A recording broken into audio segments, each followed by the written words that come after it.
Já tá gravando. Super natural, né? Oi, gente! Seja muito bem-vindo, seja muito bem-vinda, seja muito bem-vinde para mais um vlog Win neste canal. Como é que vocês estão? Me conta aqui embaixo como vocês estão. Me conta aqui embaixo o que vocês estão achando desse vlog Win. Hoje, como prometido, estarei lendo mais um Edgar Allan Poe. Hoje vamos ler Os Assassinatos da Rua Morgue. Eu já li esse conto, mas assim como o outro, pode ser que eu não lembre de absolutamente nada, né? Mas vamos lá.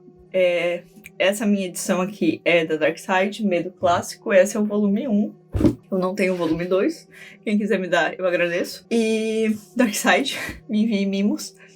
E vamos lá, na página 117. E tem 40 páginas. Esse conto é um pouquinho maior do que o assassinato, o baile da Máscara Vermelha ou a Máscara Rubra, que eu já até esqueci o nome do negócio lá. Enfim, gente, vamos ler.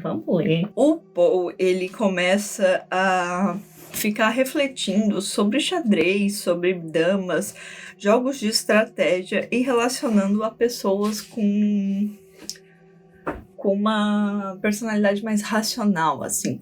E, esse conto aqui é o primeiro do Detetive Dupin, tá? Só pra esclarecer. Mas assim, ele passa um bom tempo falando sobre jogos e os objetivos dos jogos e pipipipopopó, até ele finalmente chegar na narrativa que ele fala, né? A narrativa que se segue parecerá ao leitor uma espécie de comentário sobre as proposições que acabo de tecer sobre esses jogos que ele vai falar. E aí ele conta como ele conheceu o Monsieur C. Auguste Dupin, morando em Paris numa primavera, no verão de 18. E aí eles vão até, inclusive, morar juntos numa residência um pouco mais isolada. E essa parte aqui me faz refletir sobre uma coisa que depois eu até queria pesquisar. Que é tipo assim, ele fala assim: se a rotina de nossa vida neste local viesse a ser conhecida pelo mundo, teríamos sido taxados de loucos, embora talvez loucos inofensivos. Nossa reclusão era total. Não admitíamos visita, de fato a localidade do refúgio foi mantida em segredo e meus antigos companheiros nada sabiam a respeito dela. Quanto a Dupin, há muito deixara de conhecer e ser conhecido em Paris. Eu era testemunha solitária de sua existência e ele da minha. Eu não sei, assim... Tipo assim, esse trecho... Eu fiquei pensando, assim, será que não tem alguma coisa... uma afetiva num subtexto, assim, sabe? Esse conto é de 1841. E eu não sei até que ponto o Poe, ele chegou a abordar essas questões. E não sei nem se ele abordou essas questões, ele abordou de uma forma pejorativa. Também tem essa possibilidade. Eu não sei, eu nunca pesquisei a fundo sobre os textos do Poe, mas eu acho que eu vou dar uma olhadinha antes de dar continuidade. Eu vou pesquisar em inglês. Tipo, sei lá, sabe? Assassinatos da Rua Morgue, homossexualidade, sabe? Alguma coisa assim, pra ver se eu acho algum texto. Porque em português eu já percebi, assim, que é muito difícil encontrar qualquer coisa. Pelo menos quando eu jogo no Google, né? Eu não sei pesquisar textos literários, análise de textos literários, assim. Eu só sei pesquisar artigos sobre saúde. Então eu vou dar uma olhada antes de continuar o texto, porque eu tô intrigada com essa questão, assim. Eu fiquei muito com ela na cabeça. Então eu vou lá ver, e aí qualquer coisa eu conto pra vocês. Tá, eu cheguei a encontrar um artigo em inglês, tá? Eu vou pôr o DOI desse artigo em inglês na descrição. Bom, de acordo com o artigo aqui, tem uma pessoa que fala, que argumenta, John Bryant. Eu não sei quem é essa pessoa, tá? Mas é o artigo que cita. Fala que, para o Poe, o irracional é uma função humana intimamente ligada à sexualidade, que chega a ser até uma questão animalesca e primitiva. do homem. E ela também analisa as questões de que como o Dupin usa muitas coisas de eufemismo para fazer duplo sentido. E ela fala que ele não faz de propósito, não é uma coisa para provocar, é sem, tipo assim, o Dupin, sabe? O Dupin em si. Não é como se fosse da personalidade dele provocar alguma coisa. É só que ele usa sendo muito literal, mas ele usa essas metáforas sem pensar no duplo sentido delas. E aí ela fala que o termo homossexualidade ali que ela tá usando é anacrônico pelo motivo que Paris do século XIX não usaria esse termo, né? Usaria a questão de sodomia, e provavelmente esse seria o mesmo pensamento de Poe, né? Porque ele não tinha consciência da homossexualidade, e sim da sodomia. Achei muito pertinente essa colocação. E aí ela finalmente cita a questão onde eu comecei a imaginar que tinha algum quê de homossexualidade, quando o primeiro encontro do narrador e do Dupin, que ele fala assim: buscando em Paris os objetivos que almejava na época, sentia que a companhia de um homem como ele seria um tesouro inestimável. E aí eu fiquei tipo... Aí depois eles foram morar juntos e se isolaram de todo mundo. E eu fiquei... Ué, foram essas coisas que me fizeram pensar que talvez tivesse alguma relação, e aparentemente tem. Eu vou continuar lendo o livro e aí depois eu volto pro artigo, porque vai que tem spoilers, né? Eu só li o começo do artigo e aí eu tô com medo de pegar algum spoiler, então prefiro terminar o livro e depois eu continuar o artigo. Bom, aí a gente vê que 2 mulheres foram mortas, uma mãe e uma filha. E aí a gente começa a ter os relatos de algumas pessoas. E o Dupin resolve investigar. Eu não gosto muito desse tipo de narrativa. Não sei, não é muito pra mim, assim, sabe? Eu só achei... A parte mais interessante que eu achei foi a relação da homossexualidade ali. Mas não envolve muito, assim, esse tipo de narrativa de detetive. Não sei. A Agatha Christie também não é uma coisa que me pega tanto. Bom, eu terminei o conto, porque eu não fiz muito vlog lendo, né? Porque realmente não é o tipo de história que me atrai mais. E aí eu queria só terminar. É meio engraçado pensar no assassino. E aí eu vou terminar de ler o artigo e talvez eu fale spoilers dessa vez da história. Mas fazendo as pesquisas eu também descobri que o Iron Maiden tem uma música, Murders in the Rue Morgue, do segundo álbum dele, Killers, de 1981, que é uma homenagem a essa história. E agora a parte da racialização, né, racialidade do conto, ela fala assim, dada a ansiedade em relação às sexualidades desviantes, né, e o status de Poe como um escritor sulista. E para quem não sabe, o sul dos Estados Unidos era bem racista, assim, eles eram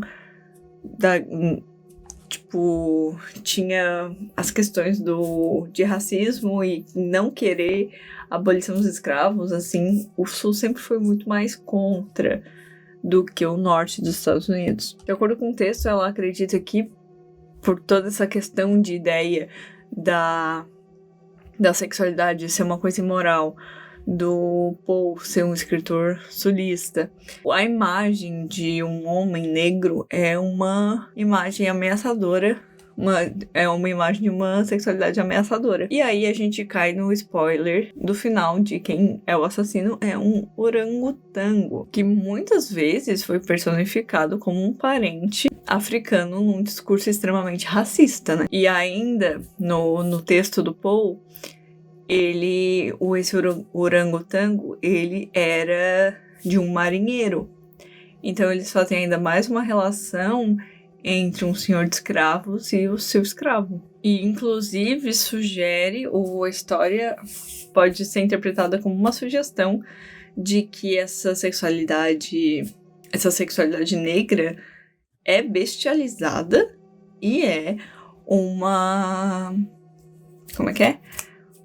Um ataque. É um possível terror urbano moderno pensando século XIX, tá? Esse artigo aqui, gente, tem quase 40 páginas, então eu vou ler depois o resto, mas é bom a gente ter também essa visão de interpretação do próprio autor, de seu contexto social, como o Poe ser um sulista, e suas ideias de moralidade e tudo mais.